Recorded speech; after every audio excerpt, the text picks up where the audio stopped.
Bismillahirrahmanirrahim. Assalamualaikum warahmatullahi wabarakatuh. Innal hamdalillah nahmaduhu wa nasta'inuhu wa nastaghfiruh wa na'udzu billahi min shururi anfusina wa min sayyiati a'malina. May yahdihillahu fala mudhillalah wa may yudlil falan tajida lahu waliyyan mursyida. Asyhadu an la ilaha illallah wahdahu la syarikalah wa asyhadu anna Muhammadan abduhu wa rasuluhu la nabiyya ba'dah. Amma ba'du. Hadirin jamaah salat Isya dan jamaah salat tarawih yang dirahmati oleh Allah Subhanahu wa taala. Pada kesempatan di malam hari ini, malam kedua ya dari bulan Ramadan, saya akan menyampaikan sedikit saja nasihat untuk diri sendiri dan untuk ya kita semuanya. Ada sebuah hadis yang dituliskan di dalam Sahih Muslim yang diriwayatkan dari Abi Hurairah radhiyallahu anhu. An Abi Hurairah radhiyallahu anhu qala, dari Abu Hurairah radhiyallahu anhu dia berkata, sami'tu Rasulullah sallallahu alaihi wasallam yaqulu, dia mendengar Rasulullah sallallahu alaihi wasallam bersabda, inna awwalan nasi yuqda yaumal qiyamati rajulun istushhida. Sesungguhnya orang yang pertama kali dihitung amalnya dari sekian jumlah umat manusia yang ada pada hari kiamat, yaitu orang yang mati dalam keadaan syahid. Fa'utiya bihi fa'arafahu ni'amahu fa'arafaha. Lalu didatangkan orang ini di hadapan Allah Subhanahu wa taala dan disebutkan kepadanya nikmat-nikmat yang Allah telah berikan kepadanya, lalu dia mengakui keseluruhannya. Qala, Allah berkata kepadanya, fama amilta fiha, wahai hambaku, apa yang engkau lakukan dengan nikmat-nikmat yang telah aku berikan kepadamu? Qala, orang ini menjawab, qataltu fika hatta istushhidtu. Dia mengatakan, ya Allah, aku berjuang di jalanmu sampai aku mati syahid. Tapi Allah mengatakan, qala kadzabta, kata Allah, engkau telah berdusta, engkau telah berbohong. Walakinnaka qatalta li an yuqala jari'un, tapi engkau itu berperang supaya engkau disebut sebagai seorang pemberani. Faqad qila, dan kamu sudah disebut-sebut sebagai seorang pemberani.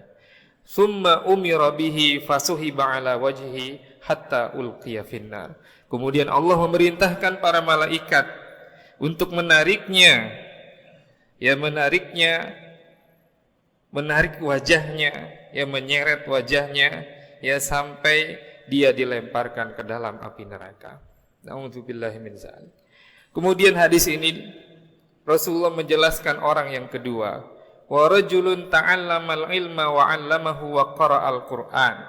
Orang yang kedua adalah orang yang dia mencari ilmu dan kemudian dia mengajarkan ilmunya tersebut, kemudian dia membaca Al-Qur'an, dia pandai membaca Al-Qur'an. Fa'utiya bihi fa'arafahu ni'amahu fa'arafaha. Maka didatangkanlah dia, lalu disebutkanlah nikmat-nikmat yang Allah berikan kepadanya, maka dia pun mengakuinya. Allah berkata, qala fama amilta fiha, apa yang telah engkau lakukan dengan nikmat-nikmat yang aku berikan kepadamu?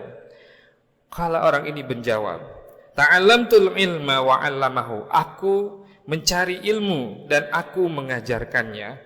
Wa qara'tu fikal Qur'an, dan aku membacakan Al-Qur'an, semuanya demi mendapatkan keridhaanmu. Tapi Allah berkata, qala kadzabta, kata Allah, engkau telah berdusta. Walakinnaka ta'allamal ilma liyuqalu alim, tapi engkau mengajarkan ilmu, engkau belajar ilmu dan mengajarkannya supaya engkau disebut sebagai orang yang alim, orang yang pintar, orang yang berilmu. Wa qara'tal Qur'ana, dan engkau membaca Al-Qur'an, liyuqalu huwa qari, supaya dia disebut sebagai qari, orang yang pandai membaca Al-Quran. Faqad qila, kata Allah, semua itu sudah disebutkan kepadamu, sudah disebut-sebutkan bagimu di dunia. Tsumma umira bihi fasuhiba ala wajhihi hatta ulqiya finnar. Lalu Allah menyuruh malaikat untuk menyeretnya atas wajahnya sampai dia dilemparkan ke dalam api neraka. Kemudian orang yang ketiga, wa rajulun wasa'ahu Allahu alaihi wa a'tahu min asnafil mali. Orang yang ketiga adalah orang yang Allah berikan kepadanya keluasan dan Allah berikan kepadanya berbagai harta benda yang semuanya itu dia miliki.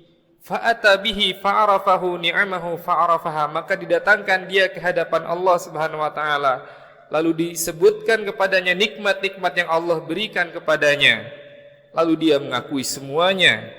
Qala, Allah bertanya kepadanya, fama amilta fiha, apa yang engkau kerjakan dengan nikmat-nikmat yang aku berikan kepadamu?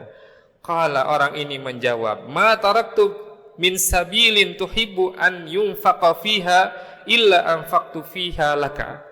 Tidak ada satu jalan pun yang dimana engkau suka aku berinfak di situ kecuali aku berinfak padanya. Jadi dia berinfak di dalam setiap hal kebaikan karena Allah Subhanahu wa taala akunya. Tapi Allah kemudian mengatakan, qala kadzabta, engkau telah berdusta. Walakinnaka fa'alta liyuqalu huwa jawad. Tapi engkau melakukan hal tersebut supaya engkau disebut sebagai seorang yang dermawan. Faqad qila, dan engkau sudah disebut-sebut sebagai orang yang dermawan. Tsumma umira bihi fasuhiba ala wajhihi tsumma ulqiya finnar. Kemudian dia diseret oleh malaikat ya atas wajahnya, kemudian dia dilemparkan ke dalam api neraka. Inilah 3 orang yang pertama kali dilemparkan atau dibakar di dalam api neraka.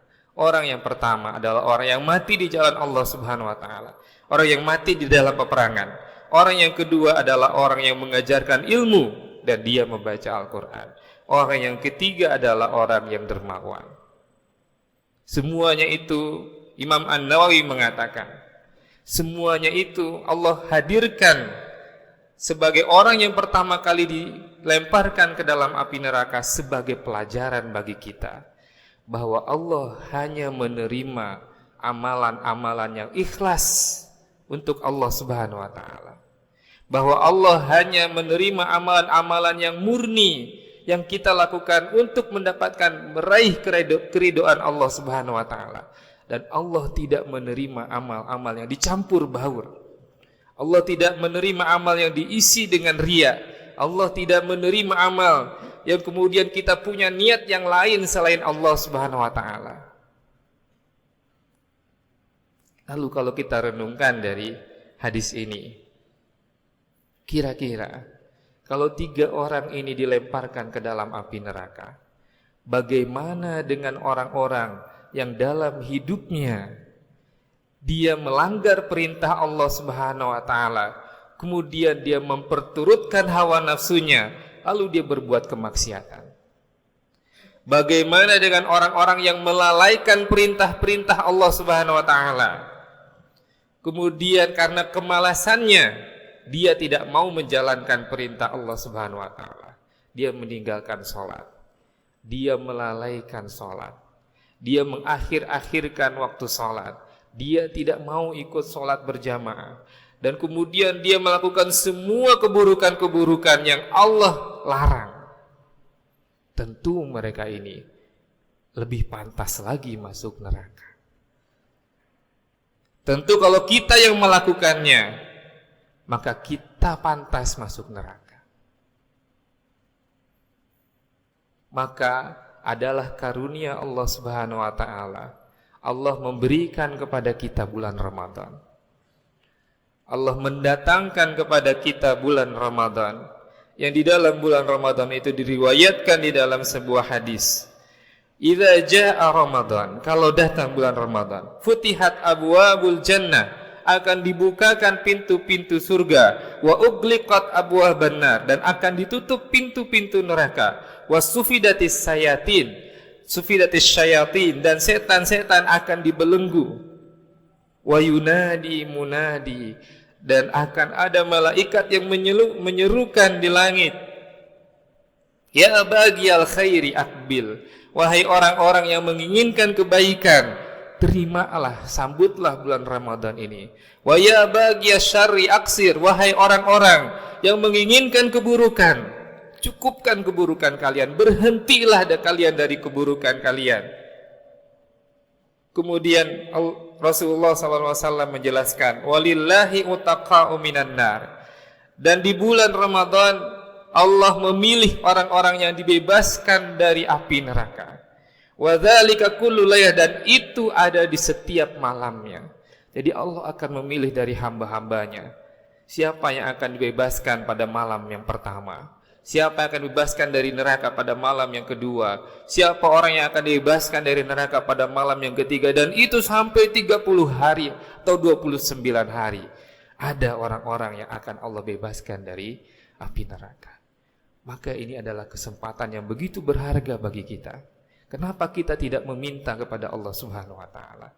Karena kalau kita hitung amal-amal kita, kalau kita ukur ketaatan kita, kalau kemudian kita menghitung-hitung kemaksiatan kita, sesungguhnya tidak pantaslah kita masuk mengaku sebagai orang yang berhak mendapatkan surganya Allah Subhanahu wa taala. Maka di bulan Ramadan ini kita meminta kepada Allah Subhanahu wa taala, ya Allah, jadikanlah kita termasuk orang-orang yang Engkau bebaskan dari api neraka, dari siksa api neraka. Tetapi semua itu tentu tidak akan Allah berikan cuma-cuma. Surga itu ada tebusannya yang harus kita bayar. Karena Allah Subhanahu wa taala dalam beberapa ayat menyebutkan bahwa Allah yang melakukan perniagaan, artinya harus kita bayar. Bahkan di surat Ali Imran ayat 146 disebutkan, am hasibtum an tadkhulul jannata walamma ya'lamillahu alladhina jahadu minkum wa ya'lamas sabirin. Apakah kalian mengira kalian akan masuk surga padahal Allah tidak tahu siapa orang-orang yang bersabar di antara kalian, siapa orang-orang yang berjihad di antara sungguh-sungguh di antara kalian, dan siapa orang-orang yang bersabar di antara kalian. Maka kalau kita ingin mendapatkan surganya Allah Subhanahu wa taala, kalau kita ingin dibebaskan dari api neraka, maka buktikanlah dengan kebaikan-kebaikan yang kita lakukan pada bulan Ramadan. Maka kalau kita misalnya salat tarawih, kemudian kaki kita merasa pegal, ya, kaki kita merasa lelah, kita katakan dalam hati kita, ya Allah, kaki yang pegal ini mudah-mudahan bisa jadi wasilah untuk membebaskan saya dari api neraka. Kalau kita kemudian merasa capek, ya kita membaca tilawah Al-Quran dan lain sebagainya, katakan dalam hati kita, ya Allah, mudah-mudahan ini bisa menjadi wasilah untuk membebaskan diri saya dari api neraka. Ketika kita sujud di malam hari, kemudian ya tidak ada kita qiyamul lail misalnya, sholat tahajud dan lain sebagainya, ketika kita sujud kita berdoa kepada Allah Subhanahu wa taala, ya Allah, bebaskan aku dari api neraka. Setiap yang kita lakukan, setiap waktu, setiap detik di bulan-bulan Ramadan ini, jangan henti-hentinya kita berdoa kepada Allah Subhanahu wa taala. Ya Allah, jadikan aku menjadi hamba-hambamu yang terpilih, hamba-hambamu yang saleh, dan jadikan aku termasuk orang-orang yang Engkau bebaskan dari api neraka. Karena tidak ada lagi kebaikan bagi orang yang, bagi kita sebagai seorang muslim dan sebagai manusia, yang lebih besar daripada kita terbebas daripada api neraka. Itu adalah kebaikan yang paling besar. Dan kemudian mintalah kepada Allah Subhanahu wa taala agar kita termasuk menjadi penghuni Firdaus, sebagaimana yang diperintahkan oleh Rasulullah SAW. Wa idza sa'altumul jannah, kalau kalian meminta surga kepada Allah Subhanahu wa taala, mintalah surga Firdaus yang paling tinggi. Hadirin yang dirahmati oleh Allah Subhanahu wa taala, ya, mudah-mudahan ya dengan tadi yang hadis tadi yang dibacakan, kemudian ya dengan apa yang tadi saya sampaikan, ya kita bisa sama-sama Jadikan Ramadan ini lebih baik daripada Ramadan yang sebelumnya. Kemudian setiap ibadah yang kita lakukan, kita tanamkan dalam hari kita. Seberapa berat pun itu, seberapa sulit pun itu, mudah-mudahan itu semua menjadi penebus ya dosa-dosa kita, dan kemudian menjadi saksi di hadapan Allah Subhanahu wa taala agar kita dibebaskan oleh Allah Subhanahu wa taala dari siksa api neraka. Aku qouli hadza wa astaghfirullah wa lakum. Wassalamualaikum warahmatullahi wabarakatuh.